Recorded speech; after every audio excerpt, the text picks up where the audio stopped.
எல்லாருக்கும் வணக்கம் மக்களே! எல்லாரும் எப்படி இருக்கீங்க? எல்லாரும் நல்லா இருப்பீங்கன்னு நம்புறேன்.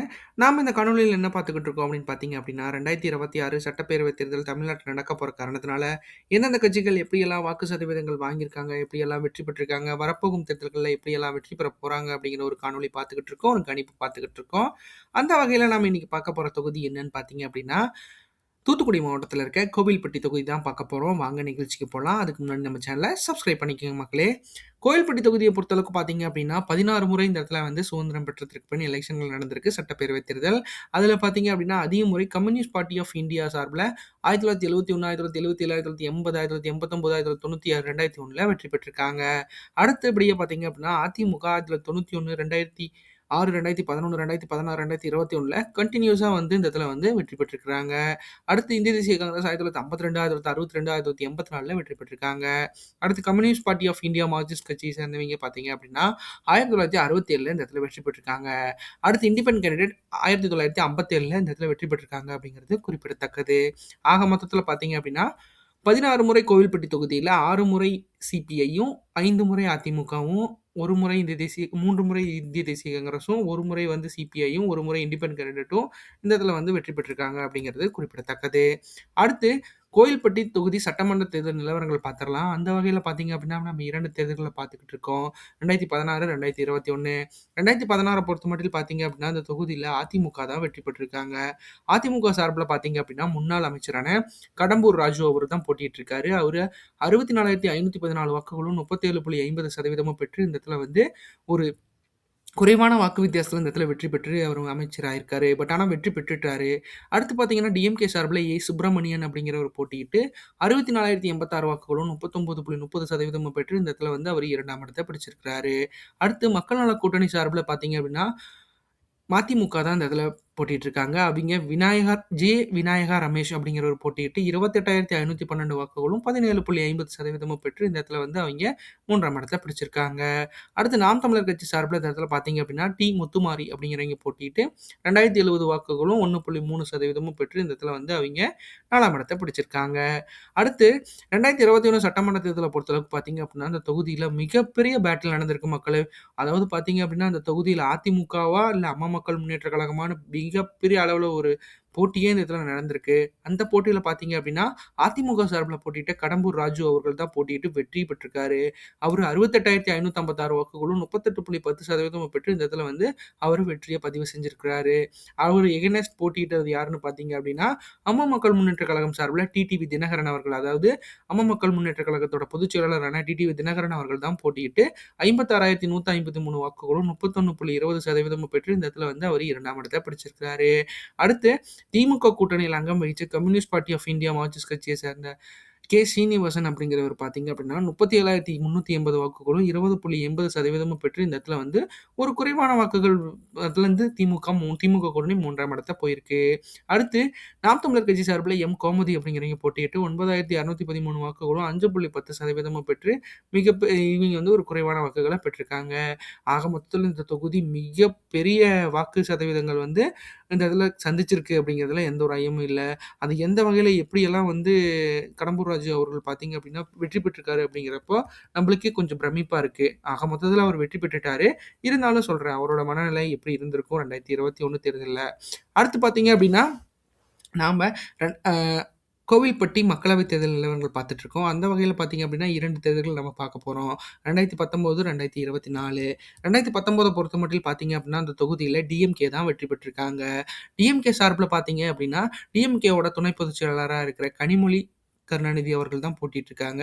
அவிங்க பார்த்தீங்கன்னா, கருணாநிதி அவர்களோட அவர் மகள் ஆவாங்க. அவிங்க பார்த்தீங்க அப்படின்னா, 92,742 வாக்குகளும் 58.13% பெற்று இந்த இடத்துல வந்து அவிங்க மிகப்பெரிய வாக்குகள வாங்கியிருக்காங்க மக்களே. ஆக மொத்தத்தில பார்த்தீங்க அப்படின்னா, மிகப்பெரிய வாக்குகள அவிங்க பதிவு செஞ்சிருக்காங்க. அடுத்து ஏடிஎம்கே சார்புல பார்த்தீங்க அப்படின்னா, இந்த இடத்துல சிவசாமி, வேலுமணி அப்படிங்கிறவங்க போட்டிட்டு இருக்காங்க. அவிங்க 33,485 வாக்குகளும் 20.99% பெற்று இந்த இடத்துல வந்து அவரு 2ஆம் இடத்த பிடிச்சிருக்காங்க. அடுத்து தமிழ் மாநில காங்கிரஸ் மூப்பனார் கட்சியை சேர்ந்தவர் பார்த்தீங்க அப்படின்னா, விஜயசீலன் அப்படிங்கிறவர் போட்டியிட்டு 12% வாங்கியிருக்காங்க. நாம் தமிழர் கட்சி சார்புல பார்த்தீங்க அப்படின்னா, ரொவினா ரூத் சிங் அப்படிங்கிறவங்க போட்டியிட்டு 6,307 வாக்குகளும் 3.95% பெற்று இந்த இடத்துல வந்து 3ஆம் இடத்த பெற்றிருக்காங்க அப்படிங்கிறது குறிப்பிடத்தக்கது. அடுத்து 2024 கடந்த ஆண்டு நடந்த தேர்தல பொறுத்தளவுக்கு பார்த்தீங்க அப்படின்னா, கடந்த ஆண்டுல தேர்தல்ல 2024 நடந்த தேர்தல பொறுத்தளவுக்கு பார்த்தீங்க அப்படின்னா, அந்த தொகுதியில டிஎம்கே தான் வெற்றி பெற்றிருக்காங்க. டிஎம்கே சார்புல பார்த்தீங்க அப்படின்னா, அந்த தொகுதியில மீண்டும் கருணாநிதி அவர்கள் தான் போட்டியிட்டு இந்த இடத்துல வெற்றி கனிமொழி கருணாநிதி அவர்கள் தான் போட்டியிட்டு வெற்றி பெற்றிருக்காங்க. அவைங்க பார்த்தீங்கன்னா 90,113 வாக்குகளும் 56.48% பெற்று இந்த இதில வந்து அவைங்க வெற்றி பெற்றிருக்காங்க அப்படிங்கிறது குறிப்பிடத்தக்கது. அடுத்து ஏடிஎம்கே சார்புல இந்த இடத்துல சிவசாமி அப்படிங்கிறவங்க போட்டியிட்டு இருக்காங்க. அவைங்க பார்த்தீங்க அப்படின்னா 28,145 வாக்குகளும் 17.64% மட்டும் தான் இந்த இடத்துல பெற்றிருக்காங்க. அடுத்து என்டிஏ சார்புல தமிழ் மாநில காங்கிரஸ் மூப்பனார் கட்சியை சார்ந்த விஜய்சீலன் அப்படிங்கிறவர் போட்டியிட்டு 21,006 வாக்குகளும் 13.17% பெற்று இந்த இதில வந்து 3ஆம் இடத்த பிடிச்சிருக்காங்க. அடுத்து நாம் தமிழர் கட்சி சார்புல பார்த்தீங்க அப்படின்னா, ரொவீனா ரூத்சேன் அப்படிங்கிறவங்க போட்டியிட்டு இந்த தொகுதியில 20,280 வாக்குகளும் 12.71% பெற்று இந்த இடத்துல வந்து அவைங்க 2ஆம் இடத்த பிடிச்சிருக்காங்க. 4ஆம் இடத்த பிடிச்சிருக்காங்க அப்படிங்கிறது குறிப்பிடத்தக்கது மக்களே. அடுத்து கோயில்பட்டி தொகுதி 4 தேர்தல் நிலவரங்கள் பார்த்துரலாம். அந்த வகையில பார்த்தீங்க அப்படின்னா, நம்ம அதிமுகவுக்கு பொறுத்தமட்டில் 2016ல 39.50%, 2019ல 20.99%, 2021ல 38.10%, 2024ல 17.64% பெற்று இந்த இடத்துல வந்து ஒரு குறைவான வாக்குகள் தான் அவங்க பதிவு செஞ்சுட்டு வராங்க அப்படிங்கிறது குறிப்பிடத்தக்கது. ஆனா வெற்றி பெறும் அளவிற்கு இருக்கு அப்படிங்கிறதுல எந்த ஒரு ஐயமும் இல்ல. ஆக மொத்தத்தில கடம்பூர் ராஜு அவர்கள் ஒரு அதிமுகவோட ஆளுமையா இருக்க காரணத்தினால இந்த தொகுதிய மிகப்பெரிய அளவுல அவர் வந்து கட்டமைப்போட வச்சிருக்காரு அப்படிங்கிறதுல நம்மளுக்கு உறுதியா தெரியுது. ஏன்னா 2024 தேர்தல்லயே 17% வாக்குகள் வந்து தனிச்சே வாங்கியிருக்காங்க அப்படிங்கிறது மிகப்பெரிய அளவுல ஒரு சவாலான விஷயமா இருக்கு. அடுத்து பார்த்தீங்க அப்படின்னா அடுத்து பார்த்தீங்க அப்படின்னா, திமுகவ பொறுத்தமட்டில் பார்த்தீங்க அப்படின்னா 2016ல 39.30%, 2019ல 58.13%, 2021ல 20.80%, 2024ல 56.48% பெற்று இந்த இடத்துல வந்து அவைங்க ஒரு வாக்குகள் அதிகமா வச்சிருக்காங்க. பட் ஆனா பார்த்தீங்க அப்படின்னா, சட்டப்பேரவை தேர்தல்னு வரப்ப மிகப்பெரிய அளவுல வாக்குகள் ட்ரெயின் ஆகுறத நம்மளால பார்க்க முடியுது. அடுத்து நாம் தமிழர பொறுத்தமட்டில் பார்த்தீங்க அப்படின்னா, 2016ல 1.30%, 2019ல 3.95%, 2021ல 5.10%, 2024ல 12.71% பெற்று இந்த இடத்துல வந்து வாக்குகள் வந்து ஒரு குறைவான அளவுல வாக்குகள் வந்து இவங்க பதிவு செஞ்சுட்டு இருக்காங்க அப்படிங்கிறது குறிப்பிடத்தக்கது. அடுத்து கோயில்பட்டி தொகுதி வாக்காளர்கள் நிலவரத்த பத்தி பார்த்துடலாம். அந்த வகையில பார்த்தீங்க அப்படின்னா, மொத்த வாக்காளர்களா 2,31,529 பேர் வாக்காளர்களா பதிவு செய்யப்பட்டிருக்காங்க. அதுல 1,12,445 ஆண்களும், 1,19,062 பெண்களும் இந்த இடத்துல வாக்காளர்களா பதிவு செய்யப்பட்டிருக்காங்க அப்படிங்கிறது குறிப்பிடத்தக்கது மக்களே. 3ஆம் பாலினத்தவர்கள் 22 பேர் இந்த இடத்துல வாக்காளர்களா பதிவு செய்யப்பட்டிருக்காங்க. அடுத்து வாக்காளர்கள்லயே ஏஜ் வைஸ் கேட்டகரின்னு பார்க்குறப்ப பார்த்தீங்க அப்படின்னா, 18 வயசுலேருந்து 34 வயசு வரைக்கும் இருக்கீங்க பார்த்தீங்க அப்படின்னா, 38,006 ஆண்களும், 40,243 பெண்களும் இந்த இதில வாக்காளர்களா பதிவு செய்யப்பட்டிருக்காங்க. 35 வயசுலேருந்து 54 வயசு வரைக்கும் இருக்கீங்க பார்த்தீங்க அப்படின்னா, 48,126 ஆண்களும், 50,959 பெண்களும் இந்த இடத்துல வாக்காளர்களா பதிவு செய்யப்பட்டிருக்காங்க. 54 வயசுலேருந்து 65 வயசுக்கு மேல இருக்கீங்க பார்த்தீங்க அப்படின்னா, 26,312 ஆண்களும், 27,861 பெண்களும் இந்த இடத்துல வாக்காளர்களா பதிவு செய்யப்பட்டிருக்காங்க அப்படிங்கிறது குறிப்பிடத்தக்கது. இது பார்த்தீங்க அப்படின்னா, அந்த அதாவது வாக்காளர் வர அமைப்பு முடிஞ்சதுக்கு அப்புறம் பார்த்தீங்க அப்படின்னா, இது வந்து நம்ம எடுத்திருக்கோம் இந்த எலக்ஷன்ல. அடுத்து பார்த்தீங்க அப்படின்னா, கோவில்பட்டி தொகுதி வாக்குப்பதிவு சதவீதங்கள் கடந்த 3 தேர்தல்கள்ல எப்படி இருந்துச்சு அப்படிங்கிறத நம்ம பார்த்துரலாம். சட்டப்பேரவை தேர்தல்ல 2011ல 72.20%, 2016ல 66.80%, 2021ல 70.40% வாக்குகள் பெற்று இந்த இடத்துல வந்து ஒரு குறிப்பிட்ட அளவு வந்து 10க்கு 7 பேர் வாக்காளர்களா இருக்காங்க. 10க்கு 10 பேரும் இருக்கணும் அப்படிங்கிறது தான் மிகப்பெரிய அளவுல நான் ஆசைப்படுறேன். அடுத்து 2026 தேர்தல் வாக்குப்பதிவு எதிர்பார்ப்பு சதவீதத்த பொறுத்தளவுக்கு 69.80% வாக்குகள் வந்து இந்த இடத்துல வாக்குப்பதிவு நடைபெறறதுக்கு வாய்ப்புகள் இருக்கிறத நம்மளால உறுதியா சொல்ல முடியும். பார்க்கலாம் அத எப்படி இந்த மக்கள் 100ஆ பண்ணுவாங்க அப்படிங்கிறதுல எந்த ஒரு ஐயமும் இல்ல. கண்டிப்பா நீங்க பண்ணி குடுப்பீங்க. அடுத்து கோயில்பட்டி தொகுதி வாக்கு எதிர்பார்ப்பு 2026 பொறுத்தமட்டில் எப்படி இருக்கும் அப்படிங்கிறத பார்த்துரலாம். ஆக மொத்தத்தில பார்த்தீங்க அப்படின்னா, அதிமுகவுக்கு மிகப்பெரிய அளவுல இந்த இடத்துல போட்டிகள் இருந்தாலும், அதிமுக வெற்றி பெறுவதற்கு இந்த தொகுதி மிகப்பெரிய அளவுல வாய்ப்பு இருக்கு. ஏன்னா, அந்த கடம்பூர் ராஜு அவர்கள் பார்த்தீங்க அப்படின்னா, ஒரு அதிமுகவோட மிகப்பெரிய ஆளுமையா இருக்க காரணத்தினால, கண்டிப்பா அவரோட வாக்காளர்கள மிகப்பெரிய அளவுல வந்து அவரு செலக்ட் பண்ணி வச்சிருப்பாரு அப்படிங்கிறதுல எந்த ஒரு ஐயமும் இல்ல.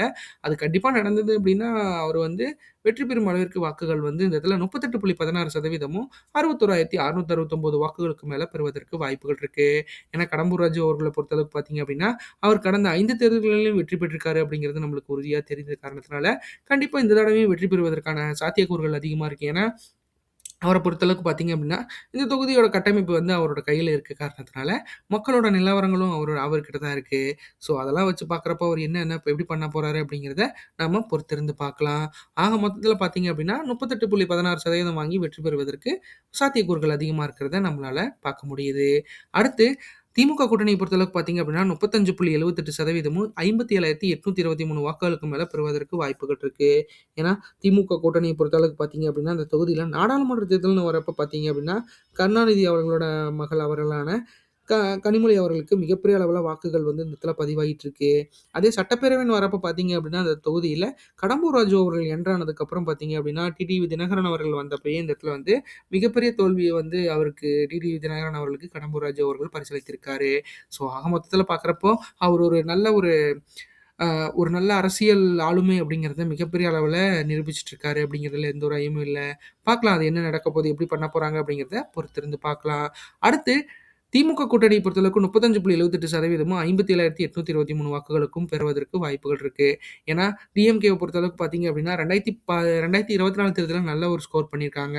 ஆனா டிஎம்கேவோட அதாவது அம்மா மக்கள் முன்னேற்றக் கழகம் சார்பில டிடிவி தினகரன் அவர்கள் நின்னாங்க அப்படின்னா, அது திமுகவுக்கு மிகப்பெரிய அளவுல வாக்கு சரிவு இந்த இடத்துல ஏற்படுத்துது அப்படிங்கிறதுல ஒரு ஒரு ஹிண்ட் சொல்றேன். ஏன்னா கண்டிப்பா அது வந்து இவிங்கள தான் வாக்கு சரிவு ஏற்படுது.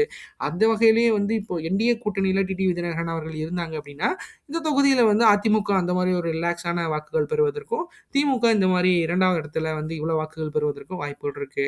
அதுவே தினகரன் அவர்களோ, ஓபிஎஸ் அவர்களோ தனிச்சு போயிட்டாங்க அப்படின்னா, அது ஒருவேள அவிங்க தமிழக வெற்றி கழகத்துக்கு போற மாரி நெறையா காசிப்ஸ் வந்துகிட்டு இருக்கு. ஸோ அதெல்லாம் உண்மையாச்சு அப்படின்னா, கண்டிப்பா வந்து இந்த இடத்துல அதிமுகவுக்கு சரிவோ இல்லையோ, திமுகவுக்கு மிகப்பெரிய அளவுல சரிவு ஏற்படுறதுக்கு வாய்ப்புகள் இருக்கு.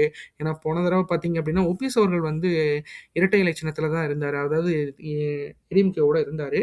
பட் இந்த தடவ இல்ல. இருந்தாலும் கோவில்பட்டி தொகுதி மிகப்பெரிய அளவுல வந்து டிடிவி தினகரன் அவர்களுக்கு தான் மிகப்பெரிய அளவுல சாதகமா இருக்கு. ஏன்னா, அந்த மதுரை பக்கத்துக்கால இருக்க கோவில்பட்டி தொகுதிக்கு மிகப்பெரிய அளவுல வந்து அவரு தான் ரூலரா இருக்காரு. ஸோ, கடம்பூர் ராஜு அவர்கள் எப்படி சமாளிக்க போறாரு? அத விட திமுக எப்படி சமாளிக்க போகுது? எப்படி வந்து இங்க வெற்றி கணக்க இங்க தொடங்க போறாங்க? அப்படிங்கிறதையும் நம்ம பார்க்கறதுக்கு மிகப்பெரிய ஆவலா இருக்கு. அது எந்த வகையில எப்படி நடக்க போகுது? அப்படிங்கிறத பொறுத்திருந்து பார்க்கலாம். அடுத்து நாம் தமிழர பொறுத்தமட்டில் பார்த்தீங்க அப்படின்னா 10.66%மும் 17,220 வாக்குகளுக்கு மேல பெறுவதற்கு வாய்ப்புகள் இருக்கு. ஏன்னா, நாம் தமிழர பொறுத்தமட்டில் பார்த்தீங்க அப்படின்னா, இந்த தொகுதி சீமான் அவர்களோட அந்த சீமான் அவர்களோட ஒரு நல்ல ஒரு கட்டமைப்பான ஒரு 4, 5 மாவட்டங்கள்ல, இந்த மாவட்டங்கள் வந்து தூத்துக்குடி வந்து மிகப்பெரிய அளவுல சீமான் அவர்களுக்கு மிகப்பெரிய அளவுல ஒரு கை கொடுக்கும் தொகுதியா இருக்க காரணத்தினால, கண்டிப்பா இந்த இடத்துல வாக்குகள் வந்து அவங்க டபுள் டிஜிட் வாக்குகள பெறுவதற்கு வாய்ப்புகள் அதிகமா இருக்கு. ஏன்னா, 2024 தேர்தல்லயே பார்த்தீங்க அப்படின்னா, 12% வாக்குகள் வந்து இந்த இடத்துல வந்து தன்னிச்சையா வாங்கியிருக்காரு அப்படிங்கிறது குறிப்பிடத்தக்கது. ஏன்னா, அவ்வளோ பெரிய கட்சியான அதிமுகவே 17% தான் அப்படின்னா, இவங்க 12% வாங்கியிருக்காங்க அப்படிங்கிறப்போ மிகப்பெரிய அளவுல ஒரு நல்ல வளர்ச்சி தான் நாம் தமிழருக்கு இந்த தென் மாவட்டங்கள்ல ஏற்பட்டுட்டு இருக்கு அப்படிங்கிறதுல எந்த ஒரு ஐயமும் இல்ல. அது சீமான் அவர்கள் மிகப்பெரிய அளவுல ஒரு நல்ல ஒரு ஸ்ட்ராட்டஜிய ஃபாலோ பண்ணிட்டு இருக்காரு அப்படிங்கிறதுல நம்மளுக்கு உறுதியா தெரியுது. பார்க்கலாம் அது எந்த மாரி எப்படி நடக்க போகுது அப்படின்ட்டு நாம பொறுத்திருந்து பார்க்கலாம். ஆக மொத்தத்தில தூத்துக்குடி மாவட்டத்தில கண்டிப்பா பார்த்தீங்க அப்படின்னா, இருக்கிற 6 தொகுதிகள்ல சீமான் அவர்களுக்கு ஒரு நல்ல தொகுதிகளா 4, 5 தொகுதிகள் இருக்கு அப்படிங்கிறதுல எந்த ஒரு ஐயமும் இல்ல. அடுத்து தமிழகத்துக்கு புது வரவா வந்திருக்க தமிழக வெற்றி கழகத்தோட நிலை பொறுத்தளவுக்கு 13.95% வாக்குகளும் 22,532 வாக்குகள் பெறுவதற்கு வாய்ப்புகள் இருக்கு. ஏன்னா, தமிழக வெற்றி கழகத்த பொறுத்தளவுக்கு பார்த்தீங்க அப்படின்னா, அவிங்களோட நிலை வந்து யங்ஸ்டர்ஸோ, புது வாக்காளர்கள நம்பி மிகப்பெரிய அளவுல ஒரு நல்ல ஒரு அவிங்க பண்ணிட்டுருக்காங்க. ஸோ, அத தென் மாவட்டங்கள்ல விரிவுபடுத்துனாங்க அப்படின்னா, மிகப்பெரிய அளவுல வந்து விஜய் அவர்களுக்கு வாக்குகள் வந்து கிடைக்க வாய்ப்புகள் இருக்கு. ஆனா, இப்போ வரைக்கும் பார்த்தீங்க அப்படின்னா, இங்க வட மாவட்டங்களும், கொங்கு மாவட்டங்களும் மிகப்பெரிய அளவுல கான்சன்ட்ரேட் பண்ணிட்டுருக்காங்க. தென் மாவட்டங்கள் வந்தாங்க அப்படின்னா, ஓரளவுக்கு கோவில்பட்டி தொகுதிலாம் அவங்களுக்கு சப்போர்ட்டா இருக்கிறதுக்கு வாய்ப்புகள் இருக்கு. அது கடம்பூர் ராஜு அவர்கள் மீறி கிடைக்குமா அப்படிங்கிறது தான் மிகப்பெரிய கேள்விக்குறி. இதுல இடையில வந்து இந்த டிடிவி தினகரன் அவர்கள் வந்து தனிச்சு நான் போட்டிடுறேன், இண்டிபெண்டன்ட் கேண்டிடேட்டா போட்டிடுறேன், இல்ல அம்மா மக்கள் முன்னேற்ற கழகம் சார்புல போட்டிடுறேன் அப்படின்ட்டு வந்தாரு அப்படின்னா, இந்த இடத்துல வந்து தமிழக வெற்றி கழகமும் மிகப்பெரிய அளவுல ஒரு சவால்கள சந்திக்க வாய்ப்புகள் அதிகமா இருக்கிறத நம்மளால பார்க்க முடியும். ஒருவேள விஜய் அவர்களோட டிடிவி தினகரன் அவர்கள் இணைந்தாங்க அப்படின்னா, இந்த தொகுதி மிகப்பெரிய அளவுல வந்து தமிழக வெற்றி கழகத்துக்கு வெற்றிய உண்டாக்குறதுக்கு வாய்ப்புகள் அதிகமா இருக்கு. ஸோ, அது எந்த அளவுக்கு எப்படி இருக்க போகுது, என்ன பண்ண போறாங்க அப்படிங்கிறத பொறுத்திருந்து பார்க்கலாம். அடுத்து 2026 தமிழ்நாடு தேர்தல் கூட்டணி எதிர்பார்ப்பு பொறுத்தமட்டில் பார்த்தீங்க அப்படின்னா, அதிமுக கூட்டணியில பாஜக, பாமக, தேமுதிக, தமிழ் மாநில காங்கிரஸ்லாம் இருந்தாங்க அப்படின்னா, 38.16% வாக்குகள் வாங்கி இந்த இடத்துல வந்து அதிமுக கூட்டணி நல்ல வலுவான வெற்றிய பெறுவதற்கு வாய்ப்புகள் இருக்கு. ஏன்னா, அதிமுக கூட்டணிய பொறுத்தளவுக்கு பார்த்தீங்க அப்படின்னா, கடம்பூர் ராஜு அவர்கள் அதிமுகல இருக்க காரணத்தினால இந்த தொகுதியில கண்டிப்பா வந்து அவர் மிகப்பெரிய வெற்றிய பதிவு செய்றதுக்கு அவரு போராடுவாரு அப்படிங்கிறதுல எந்த ஒரு ஐயமும் இல்ல.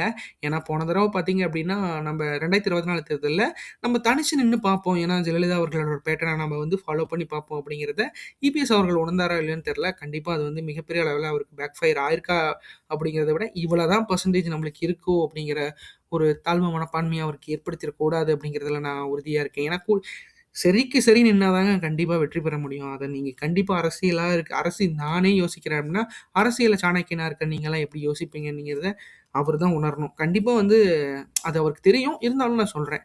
ஆனா தனிச்சு நான் இவ்வளோ வாக்குகள் வாங்க முடியும் அப்படிங்கிறத அவர் உணர்ந்திருக்காரு. இந்த தொகுதியில இவ்வளோ இவ்வளோ பலம் இருக்கு அப்படிங்கிறத அவர் ஒரு நம்மளுக்கான வாக்குகள் எப்படி இருக்கு அப்படிங்கிறத அவர் தெரிஞ்சிருப்பாரு அப்படிங்கிறதுல எந்த ஒரு ஐயமும் இல்ல.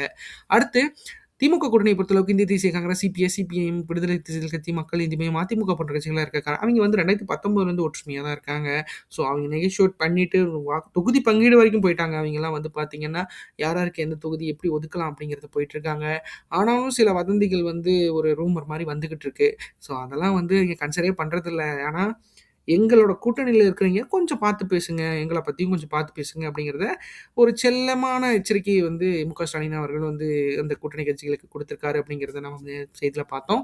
ஸோ அந்த வகையில 35.78% வாக்குகள் வந்து இந்த இடத்துல வாங்குறதுக்கு வாய்ப்புகள் இருக்கு.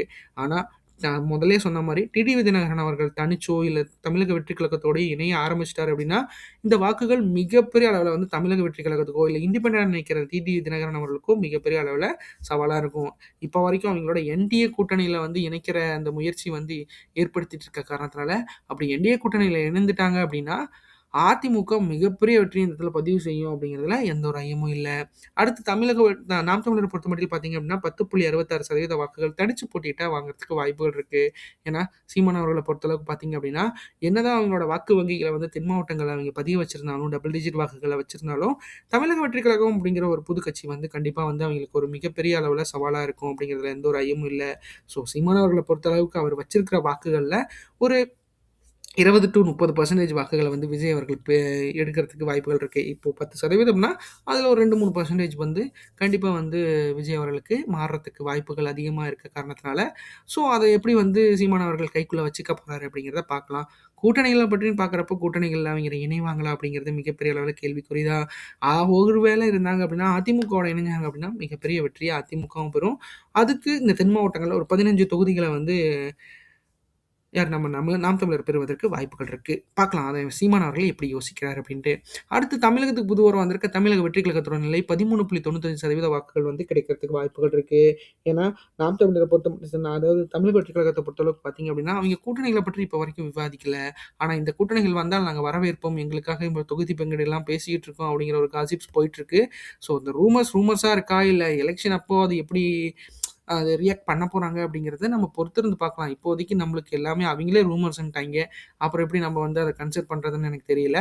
இருந்தாலும் மக்களே, இருந்தாலும் கூட்டணி கட்சிகளுடன் பார்த்தீங்க அப்படின்னா, கூட்டணி கட்சிகளோட இணைந்தாங்க அப்படின்னா, அவிங்களுக்கு வந்து ஒரு மிகப்பெரிய வெற்றிய வந்து அவிங்க பெறுவதற்கான வாய்ப்புகள் வந்து சாத்தியக்கூறுகளும் அதிகமா இருக்கு. அது எப்படி என்ன நடக்க போகுது? எப்படி பண்ண போறாங்க? அப்படிங்கிறத பொறுத்திருந்து பார்க்கலாம். இந்த காணொளி உங்களுக்கு ரொம்ப பிடிச்சிருக்கும்னு நினைக்கிறேன் மக்களே. நம்ம சேனல சப்ஸ்கிரைப் பண்ணுங்க, லைக் பண்ணுங்க, ஷேர் பண்ணுங்க, கமெண்ட் பண்ணுங்க.